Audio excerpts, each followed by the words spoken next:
ಪ್ರಿಯ ವೀಕ್ಷಕರೇ ನಮಸ್ಕಾರ. ಇದೀಗ ನೀವು ನೋಡ್ತಾ ಇದ್ದೀರಾ ಸೋಫಿನಾಡು ಸುದ್ದಿ ಚಾನೆಲ್. ಸಮಾಜ ಸೇವೆಯನ್ನು ಹೆಚ್ಚಾಗಿ ಮುಂದುವರಿಯಲಿ ಎಂದು ಶುಭ ಹಾರೈಸಿದಂತಹ ಅಮೃತರಾವ್ ಚಿಮ್ಕುಡ್. ಬೀದರ್ ಸಮಾಜ ಸೇವಕರಾದಂಥ ಸ್ಟೀಫನ್ ಪಾಲ್ ಯುವ ಮುಖಂಡರು ತಮ್ಮ 35ನೇ ಹುಟ್ಟುಹಬ್ಬವನ್ನು ವಿಜೃಂಭಣೆಯಿಂದ ಆಚರಣೆ ಮಾಡಿಕೊಂಡರು. ನಗರದ ಇಂಡಿಯನ್ ಕಾಲೋನಿಯಿಂದ ಮಂಗಲ್ಪೇಟ್ ಕ್ರಾಸ್ ಹಾಗೂ ಕಾರ್ಯಕ್ರಮದ ಸ್ಥಳಕ್ಕೆ ಮೆರವಣಿಗೆ ಮುಖಾಂತರ ಬಂದು ಕಾಟಕ್ಕೆ ಸಿಡಿಸುವ ಮೂಲಕ ಕಾರ್ಯಕ್ರಮದ ಹಾಲಿಗೆ ತೆರಳಿದರು. ರೇವರೆಂಡ್ ಸುನಿಲ್ ಪಾಸ್ಟರ್ ಅವರಿಂದ ಪ್ರಾರ್ಥನೆ ಮೂಲಕ ಕಾರ್ಯಕ್ರಮಕ್ಕೆ ಚಾಲನೆ ನೀಡಿ ವಿವಿಧ ಗಾಯನಗಳಿಂದ ವೇದಿಕೆ ಅಲಂಕರಿಸಿದರು. ಫಾದರ್ ಅವರಿಂದ ಸಂದೇಶವನ್ನು ಪ್ರಚಾರಿಸಿ ಬಂದಿರುವಂತಹ ಅತಿಥಿಗಳಿಗೆ ಸನ್ಮಾನ ಮಾಡಿದ್ರು ಮತ್ತು ಕೇಕ್ ಕತ್ತರಿಸಿದ್ರು. ಇದೇ ವೇಳೆ ಮಾತನಾಡಿದ ಅಮೃತರಾವ್ ಚಿಮ್ಕೋಡೆ, ಜಿಲ್ಲಾ ಗ್ಯಾರಂಟಿ ಯೋಜನೆಗಳ ಅನುಷ್ಠಾನ ಸಮಿತಿಯ ಅಧ್ಯಕ್ಷ ಬೀದರ್ ಅವರು, ಸ್ಟೀಫನ್ ಪಾಲ್ ಅವರು ತುಂಬಾ ಒಳ್ಳೆಯ ವ್ಯಕ್ತಿ, ಸಮಾಜ ಸೇವೆಯಲ್ಲಿ ಬಹಳ ಮುಂದುವರೆದಿರುವಂತಹ ಯುವಕ ಕೂಡ. ಇವರು ಅನೇಕ ರೀತಿಯಲ್ಲಿ ಬೆಳೆಯಲಿ, ಜನರ ಸೇವೆಯಲ್ಲಿ ನಿರಂತರ ಸಕ್ರಿಯರಾಗಿದ್ದಾರೆ. ದೇವರು ಇವರಿಗೆ ಇನ್ನೂ ಹೆಚ್ಚಿನ ಆಯುಷ್ಯ ಆರೋಗ್ಯವನ್ನು ಕೊಟ್ಟು ಕಾಪಾಡಲಿ ಎಂದು ಶುಭ ಕೋರಿದರು. ಇದೇ ಸಂದರ್ಭದಲ್ಲಿ ಸಂಘಟನೆ ನಾಯಕರಾದಂತಹ ಮಾತನಾಡಿ ಅವರು ಸಹಾಯ ಮಾಡುವ ಕೆಲಸ ಕಾರ್ಯಗಳ ಬಗ್ಗೆ ಹಿತನುಡಿಗಳನ್ನು ನುಡಿದರು ಮತ್ತು ಸ್ಟೀಫನ್ ಪೌಲ್ ಅವರ ಬಗ್ಗೆ ಹೇಳಬೇಕಾದ್ರೆ ಸೇವೆಯಲ್ಲಿ ಅನ್ನದಾನ, ರಕ್ತದಾನ, ವೃದ್ಧರಿಗೆ, ಅನಾಥ ಮಕ್ಕಳಿಗೆ, ಬಡವರಿಗೆ ಸೇವೆ ಎಂದು ಬಂದಾಗ ಮೊದಲು ಸೇವೆಯ ಕೈ ಹಸ್ತಾಂತರ ಸೇವೆಯನ್ನು ಮಾಡ್ತಾರೆ ಅಂತ ಹೇಳಿದ್ರು. ಈ ಕಾರ್ಯಕ್ರಮದಲ್ಲಿ ಕ್ರೈಸ್ತ ಫಾದರ್, ರಾಜಕೀಯ ನಾಯಕರು, ಸಂಘಟನೆ ಜಿಲ್ಲಾಧ್ಯಕ್ಷರು, ಹಿರಿಯ ಮುಖಂಡರು, ಯುವಕರು ಕೂಡ ಅನೇಕ ಸಂಖ್ಯೆಯಲ್ಲಿ ಭಾಗಿಯಾಗಿದ್ದರು. ಇಂತಹ ಮತ್ತಷ್ಟು ಅಪ್ಡೇಟ್ಸ್ಗಳನ್ನು ನೋಡ್ತಾ ಇರಿ ನಿಮ್ಮ ನೆಚ್ಚಿನ ಸೋಫಿನಾಡು ಸುದ್ದಿ ಚಾನೆಲ್ನಲ್ಲಿ. ಭಾಳ ಖುಷಿ. ಸಹೋದರ ಸ್ಟೀಫನ್ರದು 35ನೇ ಹುಟ್ಟುಹಬ್ಬ ಆಚರಣೆ. ಅವರು ಸುಳ್ಳು ಹೇಳ್ತಾರೆ ಅಂತ ಅನ್ನಿಸ್ತದೆ ನನಗೆ. 35 ಹೇಳ್ತಾರೆ, 15 ಇದ್ದಂಗೆ ಕಾಣಿಸ್ತಾರೆ. ಅಂದರೆ ಆರೋಗ್ಯ ಹೆಂಗೆ ಚೆನ್ನಾಗಿ ಇಟ್ಕೊಂಡಾರ. ಭಾಳ ಖುಷಿ. ಒಂದೇ ಒಂದು ಶಬ್ದ, ಸ್ವಾಮಿ ಆಶೀರ್ವಾದ. 7 ಗಂಟೆಗೆ ಬರ್ರಿ ಅಂತ ನಮ್ಮ ಪಾಸ್ಟರ್ ಅವರು ಮಾತಾಡಿದ್ರು. ನಮ್ಮ ಭಾಳ ಹಳೆಯ ದೋಸ್ತರು ಸಿಂಧೋಲ್ದು ಪ್ರಕಾಶ್ ಪಾಸ್ಟರ್.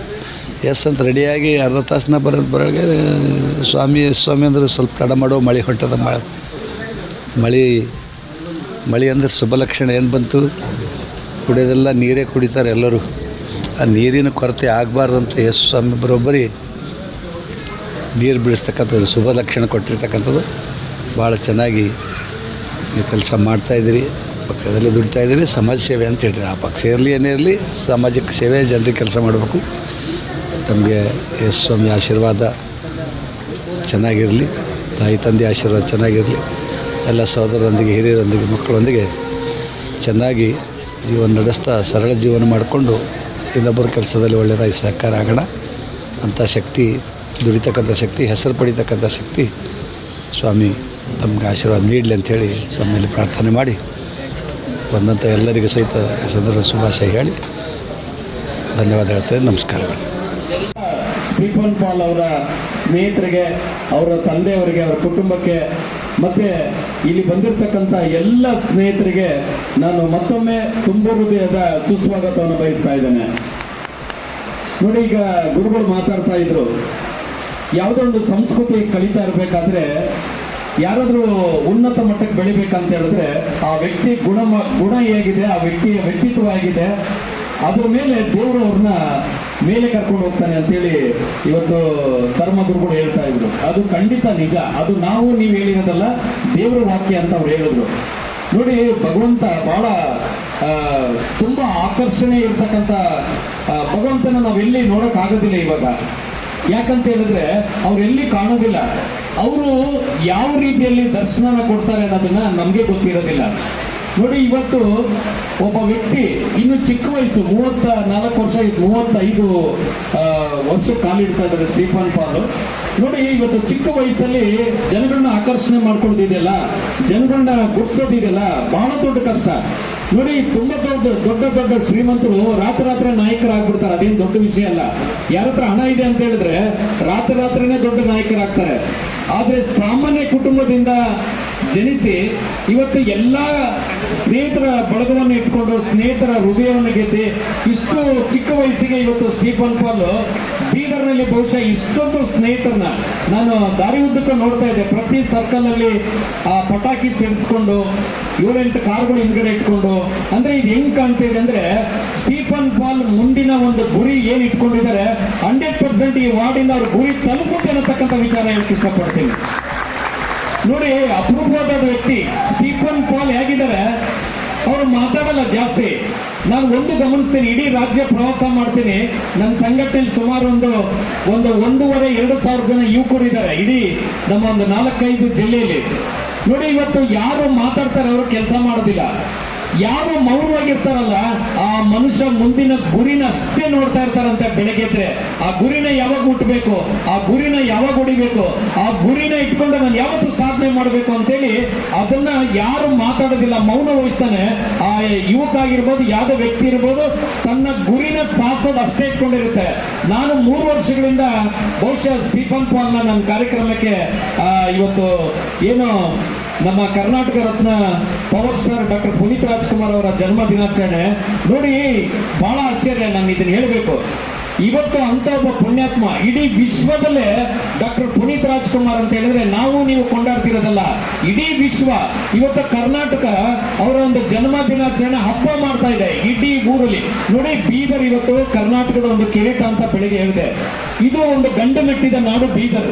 ಈ ಬೀದರ್ನಲ್ಲಿ ಇವತ್ತು ಚಾಮರಾಜನಗರದಿಂದ ಬೀದರ್ವರೆಗೂ ಇವತ್ತು ಡಾಕ್ಟರ್ ಪುನೀತ್ ರಾಜ್ಕುಮಾರ್ ಅವರ ಜನ್ಮ ದಿನಾಚರಣೆ ಮಾಡ್ತಾರೆ ಅಂತ ಹೇಳಿದ್ರೆ ಅವ್ರು ಯಾರಿಗೋ ಹಣ ಕೊಟ್ಟಿಲ್ಲ, ಇನ್ನೊಂದು ಮಾಡಿಲ್ಲ, ಅಭಿಮಾನಿಗಳನ್ನ ದುಡ್ಡು ಕೊಟ್ಟು ಅವ್ರ ಅಭಿಮಾನನ ಗಳಿಸ್ಕೊಂಡಿಲ್ಲ. ಕರ್ನಾಟಕದಲ್ಲಿ ಬಹುಶಃ 7 ಕೋಟಿ ಜನಸಂಖ್ಯೆ ಇದ್ರೆ ಅದರಲ್ಲಿ ಒಂದು 4-4.5 ಕೋಟಿ ಜನನ ಹೃದಯನ ಗೆದ್ದಿದ್ದಾರೆ. ಇವತ್ತು ಡಾಕ್ಟರ್ ಪುನೀತ್ ರಾಜ್ಕುಮಾರ್ ಇವತ್ತು ಹುಟ್ಟಿದ್ದಾರೆ. ಅದೇ ಒಂದು ದಿವಸ ಡಾಕ್ಟರ್ ಪುನೀತ್ ರಾಜ್ಕುಮಾರ್ ಅವರು ಅವ್ರನ್ನ ವಿಶ್ವ ಮಾನವ ಅಂತ ಹೇಳಿದ್ರು ಕೂಡ ತಪ್ಪಿಲ್ಲ. ಅಂತ ಒಬ್ಬ ಡಾಕ್ಟರ್ ಪುನೀತ್ ರಾಜ್ಕುಮಾರ್ ಅವರು ಹುಟ್ಟಿರ್ತಕ್ಕಂಥ ಇವತ್ತು ಮಾರ್ಚ್ 17ನೇ ತಾರೀಕಿಗೆ ನಮ್ಮ ಸ್ಟೀಫನ್ ಪಾಲ್ ಕೂಡ ಹುಟ್ಟಿದ್ದಾರೆ ಅಂತ ಹೇಳಿದ್ರೆ ನಿಜಕ್ಕೆ ಇದೊಂದು ಆಶ್ಚರ್ಯವಾದಂತ ದೇವರಿಗೆ ಬಿಟ್ಟಿರ್ತಕ್ಕಂಥ ವಿಚಾರ ಅಂತ ಹೇಳಿ ನಾನು ಇಷ್ಟಪಡ್ತೀನಿ. ನೋಡಿ, ಈ ದಿನ ಯಾರು ಹುಟ್ಟಿದ್ದಾರೆ, ಬಹಳಷ್ಟು ಜನ ನನ್ನ ಕಾರ್ಯಕರ್ತರಿದ್ದಾರೆ. ಇವತ್ತು ತುಂಬಾ ಜನ ನಮ್ಮ ಕಾರ್ಯಕರ್ತರು ಇವತ್ತು ಹುಟ್ಟುಹಬ್ಬನ ಕೆಲವರು ಮಾಡ್ಕೊಳ್ತಿದ್ದಾರೆ. ಒಬ್ರು ನಗರಸಭಾ ಸದಸ್ಯರಾಗಿದ್ದಾರೆ, ಒಬ್ರು ಗ್ರಾಮ ಪಂಚಾಯತಿ ಸದಸ್ಯರಾಗಿದ್ದಾರೆ, ಒಬ್ರು ತಾಲೂಕು ಪಂಚಾಯತಿ ಸದಸ್ಯರಾಗಿದ್ದಾರೆ. ಅಂದ್ರೆ ಇವತ್ತು ಈ ದಿನ ಯಾವ ಮನುಷ್ಯ ಹುಟ್ಟಿದಾನೆ ಆ ಮನುಷ್ಯ ತುಂಬಾ ಲಕ್ಕಿಯಾಗಿ ಅದೃಷ್ಟವಾಗಿ ಬೆಳಿತಾನೆ ಅನ್ನತಕ್ಕಂಥ ವಿಚಾರ ಎರಡನೇ ಮಾತಿಲ್ಲ ಅಂತ ನಾನು ಹೇಳಕ್ಕೆ ಇಷ್ಟಪಡ್ತೀನಿ ಸ್ನೇಹಿತರೆ. ಹಾಗಾಗಿ ಇವತ್ತು ಸ್ಟೀಫನ್ ಪಾಲ್ ಅವರ ಒಂದು ಬೆಳವಣಿಗೆ ಯಾವ ರೀತಿ ಇದೆ ಅಂತ ಹೇಳಿದ್ರೆ ನಾನು 3 ವರ್ಷದಿಂದ ಗಮನಿಸ್ತಾ ಇದ್ದೀನಿ. ಬಹುಶಃ ನಮ್ಮ ಕಾರ್ಯಕ್ರಮಕ್ಕೆ ಸ್ಟೀಫನ್ ಪಾಲ್ ಬಂದಿದ್ದಾರೆ ಅಂದ್ರೆ ಒಂದು 50 ಜನ ಯುವಕರು ಅವ್ರ ಹಿಂದ್ಗಡೆ ನಮ್ಮ ವೇದಿಕೆ ಹತ್ರ ಇರ್ತಾರೆ. ಅದು ಆತನ ಒಂದು ಅದೃಷ್ಟ ಅಂತ ನಾನು ಭಾವಿಸ್ತೀನಿ. ಹಾಗಾಗಿ ಮುಂದಿನ ದಿನಗಳಲ್ಲಿ ನೀವೆಲ್ಲರೂ ಆತನಿಗೆ ಒಂದು ಕೈ ಹಿಡಿದು ನೀವೆಲ್ಲರೂ ಆಶೀರ್ವಾದವನ್ನು ಮಾಡಿದ್ರೆ, ಅವರ ಒಂದು ಗುರಿ ಏನಿದೆಪ್ಪ ಅಂದ್ರೆ ಈ ವಾರ್ಡಲ್ಲಿ ಇಷ್ಟೊಂದು ಒಂದು ಸದಸ್ಯತ್ವ ಬಳಗ, ಒಂದು ಸ್ನೇಹಿತರ ಬಳಗ ಇಟ್ಕೊಂಡಿದ್ದಾರೆ ಅಂದ್ರೆ ನಮ್ಮ ಸ್ಟೀಫನ್ ಪಾಲ್ನ ಮುಂದೆ ಬರುವಂತ ಏನು ಮಹಾನಗರ ಪಾಲಿಕೆ ಚುನಾವಣೆ ಇದೆ, ಈ ವಾರ್ಡಿಂದ ನಾವು ನೀವೆಲ್ಲರೂ ಅವ್ರನ್ನ ಯಾಕೆ ಕಾರ್ಪೊರೇಟರ್ ಮಾಡಬಾರ್ದು, ಯಾಕೆ ಅವ್ರಿಗೆ ನಗರಸಭಾ ಅಧ್ಯಕ್ಷರು ಮಾಡಬಾರ್ದು ಅನ್ನೋದು ನನ್ನ ಪ್ರಶ್ನೆ. ಹಾಗಾಗಿ ನೀವೆಲ್ಲರೂ ಮನಸ್ಸು ಮಾಡಿದ್ರೆ ಸ್ಟೀಫನ್ ಪಾಲ್ ಅಂತ ಯುವಕರು ಇವತ್ತು ರಾಜಕಾರಣಕ್ಕೆ ಬಂದ್ರೆ ಮುಂದಿನ ರಾಜಕೀಯ ವ್ಯವಸ್ಥೆ ಕೂಡ ಬದಲಾವಣೆ ಆಗುತ್ತೆ. ಯಾಕಂದ್ರೆ ರಾಜಕೀಯದಲ್ಲಿ ಯುವಕರು ಬರಬೇಕು. ಇವಾಗ ನಮ್ಮ ಸಲ್ಮಾನ್ ಖಾನ್ ಬಂದಿದ್ದಾರೆ ನೋಡ್ರಿ, ಅವ್ರು ಹೆಂಗಿದ್ದಾರೆ, ಹೀರೋ ಇದ್ದಂಗಿದ್ದಾರೆ. ಯುವಕರು ಓದಿದ್ದಾರೆ, ವಿದ್ಯಾವಂತರಿದ್ದಾರೆ, ಇಂಥವ್ರು ನಮ್ಮ ಮುಂದೆ ಬರಬೇಕು. ಇಂಥವ್ರು ಬಂದ್ರೆ ನಿಜಕ್ಕೂ ಬದಲಾವಣೆಗಳಾಗ್ತವೆ. ಯಾಕಂತ ಹೇಳಿದ್ರೆ ಎಲ್ಲ ಯುವಕರು ಇರಬೇಕು. ಎಲ್ಲ ಯುವಕರು ಬಂದ್ರೆ ಈ ಭಾಗದಲ್ಲಿ ಇವತ್ತೇನು ಸಂಸತ್ ಸದಸ್ಯರಿದ್ದಾರೆ ಸಾಗರ್ ಕಂಡ್ರೆ ಬಹಳ ಚಿಕ್ಕ ವಯಸ್ಸು. ಹಾಗಿದ್ದಾಗ ಯುವಕರು ಬಂದ್ರೆ ಅವರಲ್ಲಿ ಆಲೋಚನೆಗಳು ಬೇರೆ ಬೇರೆ ಇರುತ್ತೆ. ಏನೋ ಒಂದು ಮಾಡಬೇಕು, ನಾವು ಹುಟ್ಟಿದೀವಿ, ಸಾಯೋದ್ರೊಳಗೆ ಏನೋ ಒಂದು ಮಾಡಬೇಕು, ಜನರಿಗೆ ಒಳ್ಳೇದು ಮಾಡಬೇಕು ಅಂದ್ರೆ ಇವತ್ತಿನ ಯಂಗ್ಸ್ಟರ್ಗಳು ಹೇಗಿರ್ತಾರೆ ಅಂದ್ರೆ ನಾವು 40 ಆಲೋಚನೆ ಮಾಡಿದ್ರೆ ಅವರು 4,000 ಆಲೋಚನೆಗಳು ಮಾಡ್ತಾರೆ. ಏನೋ ಮಾಡ್ಬೇಕಪ್ಪ, ನನಗೊಂದು ಅಧಿಕಾರ ಸಿಕ್ಕಿದೆ, ನಾನು ಒಂದು ಯುವಕ ಆಗಿದ್ದೀನಿ, ಯೂತ್ ಐಕಾನ್ ಇದ್ದೀನಿ, ನಾನು ನನ್ನ ಜನಕ್ಕೆ ನನ್ನ ನಂಬಿದವರಿಗೆ ಏನಾದ್ರು ಒಂದು ಮಾಡ್ಬೇಕು ಅನ್ನತಕ್ಕಂಥ ಒಂದು ಆಸೆ ಯುವಕರಲ್ಲಿ ಬೇಕಾದಷ್ಟು ಬರುತ್ತೆ. ಆ ವಿಚಾರವಾಗಿ ನೋಡೋದಾದ್ರೆ ಮುಂದಿನ ದಿನಗಳಲ್ಲಿ ಏನೊಂದು ನಗರಸಭೆ ಮಹಾನಗರ ಪಾಲಿಕೆ ಚುನಾವಣೆ ಬೀದರ್ಲ್ಲಿ ಏನಾದ್ರು ನಡೆದ್ರೆ ಈ ಒಂದು ವಾರ್ಡಿಂದ ನಾವು ನೀವು ಸೇರಿ ಸ್ಟೀಫನ್ ಪಾಲ್ ಅವ್ರನ್ನ ಒಂದು ದೊಡ್ಡ ಮಟ್ಟದ ಜಯಬೇರಿಯೊಂದಿಗೆ ಅವರ ಮುಂದಿನ ರಾಜಕೀಯ ಒಂದು ಗುರಿಯನ್ನ ಮಾಡಬೇಕು ಅಂತ ಏನಿದೆ ಅದಕ್ಕೆ ತಮ್ಮೆಲ್ಲರ ಸಹಕಾರ ಯೇಸು ಪ್ರಭು ಭಗವಂತನ ಒಂದು ಆಶೀರ್ವಾದ ಅವ್ರ ಮೇಲೆ ಇರ್ಲಿ ಅಂತೇಳಿ ನಾನು ಇವತ್ತು ಆರಿಸ್ತಾ ಇದ್ದೇನೆ. ಹಾಗೆ ಅವರು ಮಾತಾಡೋದಿಲ್ಲ, ನಾನು 3 ವರ್ಷದಿಂದ ನೋಡ್ತೀನಿ, ಬರ್ತಾರೆ ಮೌನ ಕೂತ್ಕೊಳ್ತಾರೆ, ಕಾರ್ಯಕ್ರಮನೆಲ್ಲ ನೋಡ್ತಾರೆ, ಖುಷಿ ಪಡ್ತಾರೆ, ಹೋಗ್ತಾರೆ, ಜಾಸ್ತಿ ಮಾತಾಡಲ್ಲ. ಅದಕ್ಕೆ ಹೇಳೋದು, ಯಾರು ಮಾತಾಡೋದಿಲ್ಲ ಅವರ ಗುರಿನೇ ಬೇರೆ ಇರುತ್ತೆ. ಅವರ ಕೆಲಸ ಮಾಡಿ ತೋರಿಸೋರು, ಅವರು ಮಾತಾಡೋರು ಜಾಸ್ತಿ ಇಲ್ಲ. ಆದ್ರೆ ಇಂಥ ಒಬ್ರು ಯುವಕರು ಏನಿದಾರಲ್ಲ, ಇವರು ಮಾತಾಡದಲ್ಲೇನೆ ನಿಮ್ಮ ಸೇವೆಗೋಸ್ಕರ ಸದಾ ಬರ್ತಾರೆ. ಯಾಕಂದ್ರೆ ಬೀದರ್ ನಗರದಲ್ಲಿ ಬಹಳಷ್ಟು ಕೆಲಸಗಳನ್ನ ಇವತ್ತು ಸಲ್ಮಾನ್ ಖಾನ್ ಅವರ ಮಾವನವರ ಪ್ರತಿಯೊಂದು ಜವಾಬ್ದಾರಿನ ಅವರು ಯುವಕರಾಗಿ ಹೊತ್ಕೊಂಡಿದ್ದಾರೆ. ಯಾರು ಕೇಳಿದ್ರು ಕೂಡ ನಮ್ಮ ಅವಿನಾಶ್ ಹೇಳ್ತಿದ್ರು, ಇಲ್ಲಣ್ಣ ಎಲ್ಲ ಕೆಲಸ ಅವರೇ ಮಾಡ್ತಾರೆ, ಏನಾದ್ರು ಇದ್ರೆ ಅವರೇ ಹೋಗ್ತಾರೆ, ಸಚಿವರ ಪರವಾಗಿ ಅವರೇ ಮಾತಾಡ್ತಾರೆ, ಅವರೇ ಹೋಗ್ತಾರೆ, ಅವರೇ ನಡ್ಕೊಳ್ತಾರೆ. ಅವ್ರು ಇಲ್ಲ ಅಂದ್ರೆ ಬೀದರಲ್ಲಿ ನಮ್ಗೆ ಏನಾದ್ರು ಒಬ್ರು MLA ಇದ್ದಾರೆ ಅಂದ್ರೆ ಸಲ್ಮಾನ್ ಖಾನ್ ಇರಿದ್ರೆ ನಮ್ಗೊಂದು MLA ಇದ್ದಂಗೆ ಅಂತ ಅವ್ರು ಹೇಳ್ತಿದ್ರು. ಹಾಗೆ ಅವರು ಒಂದು ಜವಾಬ್ದಾರಿ ನೋಡಿ, ಒಂದು ಕಾರ್ಯಕ್ರಮ ಕರೆದ್ರೆ ಅಷ್ಟು ನೀಟಾಗಿ ಬರ್ತಾರೆ, ಕುತ್ಕೊಂತಾರೆ, ಆ ಕಾರ್ಯಕ್ರಮನ ಗೌರವಿಸ್ತಾರೆ. ನಾವು ಈ ಕಾರ್ಯಕ್ರಮಕ್ಕೆ ಒಂದು ಬಂದು ಒಂದು ಮೆರುಗು ಕೊಡ್ಬೇಕನ್ನತಕ್ಕಂಥ ಒಂದು ಭಾವನೆ ಅವರಲ್ಲಿ ಇದೆಯಲ್ಲ, ಅದೇ ರೀತಿಯಲ್ಲಿ ನಮ್ಮ ಸ್ಟೀಫನ್ ಪಾಲ್ ಅವರು ಬೆಳಿಗ್ಗೆ ನಮ್ಮ ಧರ್ಮಗುರುಗಳೆಲ್ಲ ಬಂದಿದ್ರು, ಬಹಳ ಖುಷಿ ಆಯ್ತು ಅವ್ರಿಗೆಲ್ಲ ನೋಡ್ತಾ ಇದ್ರೆ. ಅವರು ದೇವರ ವಾಕ್ಯಗಳನ್ನ ಹೇಳಿದ್ರೆ ಏನಾಗುತ್ತಂದ್ರೆ ನಾವೆಲ್ಲ ಒಂದೇ ಸರ್. ಈಗ ನೋಡಿ, ನಾವು ಹಿಂದೂ ಮುಸ್ಲಿಂ ಕ್ರೈಸ್ತರು ಅಂತೇಳಿ ನಾವೆಲ್ಲ ಇದನ್ನೇನೋ ಒಂದು ಮಾಡ್ಕೊಂಡು ಹೋಗೋದು ಅದು ಅಷ್ಟು ಚೆನ್ನಾಗಿಲ್ಲ. ನೋಡಿ, ಇವತ್ತಾಗ್ಲೇ ಗಲ್ಫ್ ಕಂಟ್ರಿಗಳಲ್ಲಿ ವಾರ್ ನಡೀತಾ ಇದೆ. ಮುಂದಿನ ಪರಿಸ್ಥಿತಿ ದೇಶದ ಏನಾಗುತ್ತೋ ಗೊತ್ತಿಲ್ಲ. ನಾವೇ ಇವತ್ತು ಧರ್ಮಗಳ ನಡುವೆ ನಾವೇ ಕಿತ್ತಾಡ್ಕೊಳ್ಳೋದು ಅಷ್ಟೊಂದು ಚೆನ್ನಾಗಿಲ್ಲ. ದೇವರು ಎಲ್ಲರಿಗೂ ಒಳ್ಳೆ ಬುದ್ಧಿ, ನಮ್ಮ ಯೇಸು ಪ್ರಭುಗಳು ಭಗವಂತ ಎಲ್ಲರಿಗೂ ಆ ರೀತಿ ಭೇದ ಭಾವ ಬುದ್ಧಿಗಳನ್ನ ಈ ದೇಶದಲ್ಲಿ ಕೊಡೋದು ಬೇಡ ಅಂತೇಳಿ ನಾನು ಭಗವಂತನಲ್ಲಿ ಪ್ರಾರ್ಥಿಸ್ಕೊಳ್ತೀನಿ. ಹಾಗೆ ಇವತ್ತು ಸ್ಟೀಫನ್ ಪಾಲ್ ಅವರು ಇವತ್ತು 34 ವರ್ಷ ತುಂಬಿ 35ಕ್ಕೆ ಕಾಲಿಡ್ತಾ ಇದ್ದಾರೆ. ಭಗವಂತ ಅವರಿಗೆ ಒಳ್ಳೆ ಆಯುಷ್ಯನ ಕೊಡ್ಲಿ, ಆರೋಗ್ಯ ಕೊಡ್ಲಿ. ಅವರ ಮುಂದಿನ ಬೆಳವಣಿಗೆಗೆ ನೀವು ಎಲ್ಲರೂ ಅವರಿಗೆ ಸಹಕಾರ ಮಾಡಬೇಕು. ಹಾಗೆ ನಮ್ಮ ಏನು ಮುಂದಿನ ಒಂದು ಚುನಾವಣೆ ಬಂದರೆ ನಮ್ಮ ಸಲ್ಮಾನ್ ಖಾನ್ ಅವರು ನಮ್ಮ ಯುವಕರಾಗಿರ್ತಕ್ಕಂಥ ನಮ್ಮ ಸ್ಟೀಫನ್ ಪಾಲ್ ಅವರಿಗೆ ಬೆಳೆಸ್ಬೇಕಂತ ಸರ್ ನಿಮ್ಮಲ್ಲಿ ಕೂಡ ಮನವಿ ಮಾಡ್ಕೊಳ್ತೀನಿ. ನೀವೆಲ್ಲರೂ ಯುವಕರೆಲ್ಲ ಒಂದಾದ್ರೆ ಸರ್, ಬೀದರ್ ನಗರ ಬಹುಶಃ ಬೆಂಗಳೂರು ನಗರ ಆಗೋದ್ರಲ್ಲಿ ಎರಡನೇ ಮಾತೇ ಇಲ್ಲ. ಗೊತ್ತಾಗ್ಬಿಡುತ್ತೆ ಮುಂದೆ ಇವರೆಲ್ಲ ಕುತ್ಕೊಂಡ್ರೆ. ಅದು ನಿಜಕ್ಕೂ 100ಕ್ಕೆ 100 ಸತ್ಯ ಆಗುತ್ತೆ. ಈ ವೇದಿಕೆ ಮುಂದೆ ಹೇಳ್ತಾ ಇದ್ದೀನಿ, ಯಾಕಂದ್ರೆ ಧರ್ಮಗುರುಗಳೆಲ್ಲ ಇದ್ದಾರೆ, ಅವ್ರ ಮುಂದೆ ನಾವು ಯಾವತ್ತೂ ಒಳ್ಳೆದನ್ನೇ ಮಾತಾಡಬೇಕಾಗತ್ತೆ. ಹಾಗಾಗಿ ಎಲ್ಲರೂ ಇಲ್ಲಿ ಬಂದಿರತಕ್ಕಂಥ ಸ್ಟೀಫನ್ ಪಾಲ್ ಅವರ ಸ್ನೇಹಿತರು ನೀವೆಲ್ಲ ಏನಿದ್ದೀರಾ, ಅವರ ಹುಟ್ಟುಹಬ್ಬಕ್ಕೆ ಎಲ್ಲ ಒಳ್ಳೇದಾಗ್ಲಿ ಅಂತೇಳಿ ಎಲ್ಲರೂ ಒಂದ್ಸರಿ ಜೋರಾಗಿ ಚಪ್ಪಳೆ ಕಟ್ಟಿ ಅವರಿಗೆ ಒಂದು ಆರೈಕೆನ ಹೇಳಿ ಅಂತ ನಿಮ್ಗೆ ಹೇಳ್ಕೊಳ್ತಾ ಇದ್ದೀನಿ. ಬಹಳ ಸಂತೋಷ. ಇವತ್ತು ಏನು ಡಾಕ್ಟರ್ ಪುನೀತ್ ರಾಜ್ಕುಮಾರ್ ಅವರ ಒಂದು ಕಾರ್ಯಕ್ರಮಕ್ಕೆ ನಾನು ಬೆಂಗಳೂರಿಂದ ನಾನು ಇಲ್ಲಿ ಕಾರ್ಯಕ್ರಮಕ್ಕೆ ಬಂದೆ. ಪ್ರತಿ ವರ್ಷ 3ನೇ ವರ್ಷ ಬರ್ತಾ ಇದ್ದೀನಿ. ಸ್ಟೀಫನ್ ಪಾಲ್ ಮೊನ್ನೆ ಈಗ ಒಂದು 4-5 ದಿವಸಗಳಿಂದ ಅಣ್ಣ ನಾನು ಬರ್ತಾನೆ ಇದೆ, ಈ ಸರ್ ತುಂಬ ಜೋರು ಮಾಡ್ತಾ ಇದ್ದೀವಿ, ನೀವು ಇವತ್ತೊಂದು ದಿವಸ ಇಟ್ಬಿಟ್ಟು ಈ ಕಾರ್ಯಕ್ರಮ ಮುಗಿಸ್ಕೊಂಡು ನಮ್ಮ ಹುಟ್ಟುಹಬ್ಬ ದಿನಾಚರಣೆ ಮಾಡ್ಕೊಂಡು ಹೋಗ್ಬೇಕಂದ್ರು. ಈ ಸ್ವೀಕರಿಸಬೇಕಾಗಿ ಬೇಡುತ್ತಲಿದ್ದೇವೆ.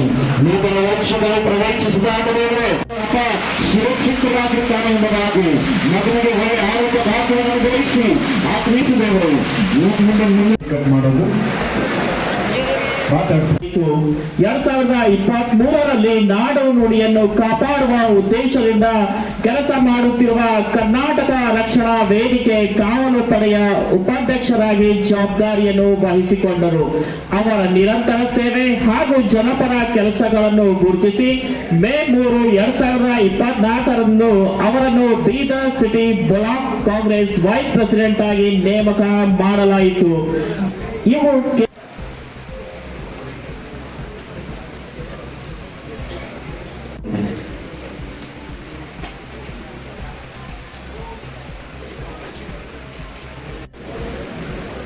ಜೊತೆಗೆ VM ಭಂಗುರೆ ಕರ್ನಾಟಕ ರಕ್ಷಣಾ ವೇದಿಕೆಯ ಕಾವಲು ಪಡೆಯ ಉಪಾಧ್ಯಕ್ಷರಾಗಿರುವಂತಹ ಅವರಿಗೆ ಜೇಮ್ಸ್ ಬ್ರದರ್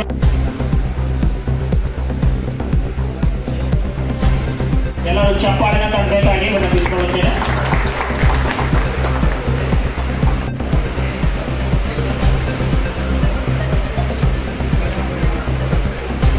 ಸರ್ ಅವರು ಬಂದು ಮಾಲಾರ್ಪಣೆ ಮಾಡಬೇಕಾಗಿ ವಿನಂತಿ.